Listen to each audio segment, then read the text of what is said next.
What's going on, everybody? Once again, we got another video, and I thought we would talk about Brave New World and essentially how the plot leak from Reddit, which is 4 months old, it came from the person at the test screener apparently, and how it pretty much matches to the T of what we've been seeing in trailers, TV spots, and everything else. And I'm trying to wonder where these reshoots are actually going.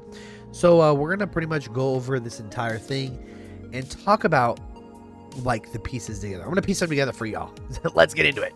So I'm assuming it's going to start off as you think, because the first sentence says this. The movie begins with Sam Wilson, aka Captain America, on a mission targeting the Serpent Society, hoping to use them to track down the buyer of a package containing adamantium, which we already have heard mentioned in the trailer, so we know it's in the movie.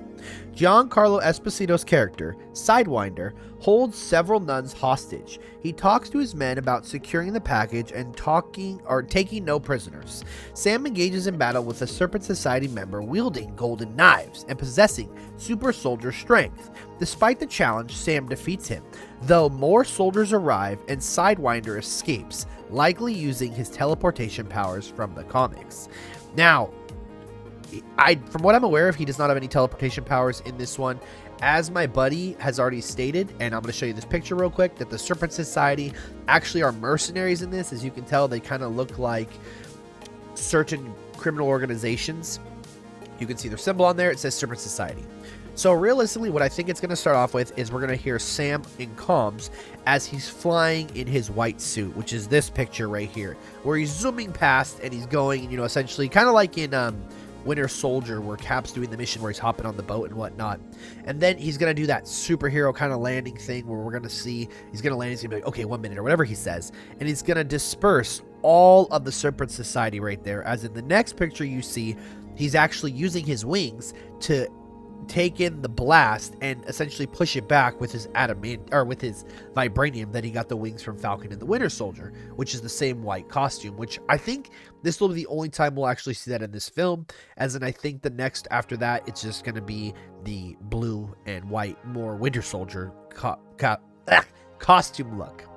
We also see Sidewinder right here, Giancarlo, and he's got his gun and whatnot, and he's talking to the leader over the phone. He says, you know, I'll let you know when I find the body, or whatever he says. And we see the glimpse of the leader, which I think is that part where we see him in that house with the phone in his ear and he's got the hat on. Next up, it goes on to say that Sam takes Joaquin Torres, aka the new Falcon, to train under Isaiah Bradley. We know Isaiah Bradley from Falcon and the Winter Soldier, who had a tragic bring up, I guess you could say, as he was given the super soldier serum as he was trained as Captain America, and then they locked him away, leading to a training montage with the trio. Later, Sam is invited to the White House and brings Isaiah and Joaquin along, where they take a picture with President Ross. The president shows interest in getting to know Isaiah. During the visit, Sam is approached by Ross, who offers him leadership of the Avengers. Sam expresses concerns about potential disagreements, but Ross assures him they'll work through it together. And then, if I remember correctly, he said something along the lines of like, "You're no Steve Rogers," as you can see right here. Next up, an assassination attempt on Ross follows, involving Isaiah and mind-controlling soldiers and security personnel. Isaiah, confused and aware of his actions, is arrested after being pursued by Sam. Security footage reveals that Isaiah was hypnotized by flashing lights from his phone, a tactic also used on other soldiers and guards. Isaiah is released from custody while Sam and Joaquin investigate further and encounter the leader, played by Tim Blake Nelson. Yes, it's the same guy from the original Hulk.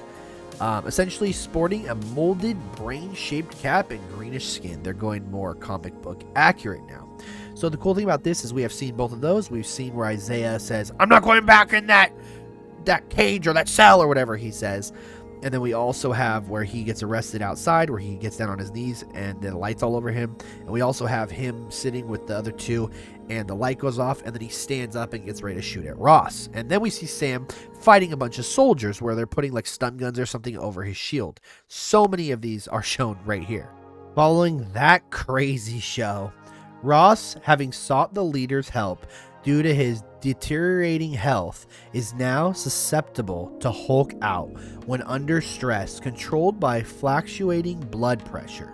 Meanwhile, Ruth, aka Sabra, attempts to take Isaiah into custody again after another mind-controlling attack, but Isaiah resists, refusing to be imprisoned again. That's the, I'm not going back in the cage or the cell. Ruth later joins forces with Sam and Joaquin to trace clues leading to the leader. The group then arrives at Stark Technologies, where they meet Amadeus Cho, portrayed by Loken Kim. There's a brief mention of Pepper Potts, though she doesn't appear.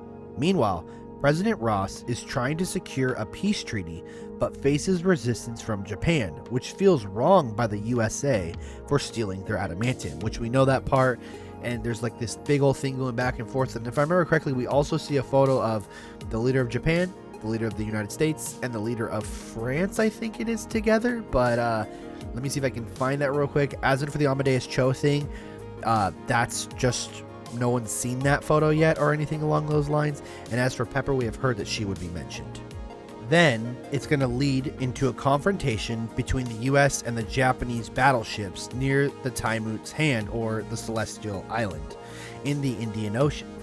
The ensuing action scene results in Joaquin falling into the water but being rescued by a medic. While Joaquin recovers, Bucky Barnes makes a brief appearance, delivers a lighthearted speech to Sam, then leaves to attend a fundraiser. I'm assuming it's something along the lines of like, don't doubt yourself, you're Captain America, Steve chose you for a reason. Something along those lines. Just another attachment from Endgame. Next up, Ross eventually realizes he's being manipulated by the leader. I'm assuming it's when he's on the podium, who aims to disrupt relations between the US and the Japanese using the Serpent Society's stolen adamantium in an effort to shift the balance of global power in his favor. At a White House, press conference, Ross is exposed to mind control signals through the speakers, causing him to Hulk out into the Red Hulk. And then this is essentially where I believe the whole battle goes down and all that stuff. Like I've said, there's only about 5 minutes of the Red Hulk in the film. It's pretty sad, but it looks really good as Sam's playing tag from Ross. So essentially, Sam confronts the leader, who reveals his plan and underestimates Sam's capabilities compared to Steve Rogers. Wow, would you know? Sam, however, proves him wrong and engages in a battle with the Red Hulk, culminating in Sam using his wings to stab Ross, forcing him to revert to his human form.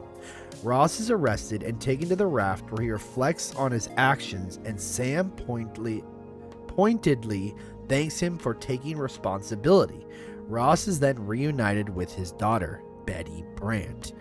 Now, this is weird because, Betty Ross. I don't know why I said Betty Brant. Betty Ross. But we've seen the behind the scenes, and she seems like she's at a funeral. So I don't know why they're in the raft or whatnot. It doesn't really make sense. I think they obviously reshot that because originally Ross was supposed to die, just from what we knew. But, there's always going to be changes.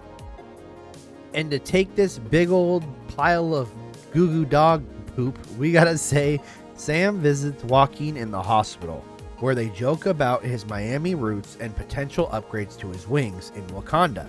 In a mid-credit scene, Sam visits the leader at the raft. The leader cryptically warns of something ominous on the horizon, potentially teasing an adaptation of the World War Hulks. Take in mind, this isn't World War Hulk. This is World War Hulks. Different comic book. But we've seen that right there. We've seen them in the hospital, and also when, I believe at the very end, in one of the trailers where Joaquin is like, oh, the suit looks better on me, and Sam's like, who said that, or something along that. I believe that's the end of the film. And that is all, and I'm bringing you home, and yeah, it definitely sounds plausible. After looking at the trailers, the TV spots, and all that stuff, I know there's a couple scenes I left out and whatnot, but at the same time, for the most part, that's the film. And this film is under tracking right now, just above the Marvels, below the first Captain America film, and below Quantumania. Let that sink in. Let me know if you guys are excited for this film. And as always, I'll catch y'all in the next one.